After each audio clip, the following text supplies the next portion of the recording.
Hi everyone! Nandito pala kami ngayon sa Aniban at may inutos sa akin yung aking mother na pipirmahan ko daw. Sino ba naman akong humindi, diba? So ayun, pinirmahan ko na at ayan, sobrang trek ng araw.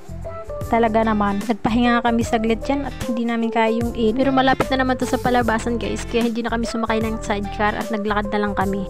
Dito banda guys, may nakita nga counter station dyan. Mahisa na ako ng tubig guys kasi sobrang uhaw na talaga ako. Syempre, hindi ako nahingi. Kakahiya kaya. Bumili na lang kami ng palamig sa labasan. Malamig dito guys at masok kami at nagpalamig kami dito ng aking anak. So okay yan. Pagpasok mo pa lang dito guys, mabubungad na sa'yo sobrang daming items. Ang kagandahan ngayon guys, sale pala sila ngayon kaya sa mga mahilig ng okay dyan at hindi maarte. Okay is life, diba? Bongga to sa'yo girl. At dahil wala pa naman kaming budget guys, ang ginawa lang namin dyan, nag-ikot-ikot lang kami ng aking anak. Tingin lang. Oh, diba girl, ang ganda.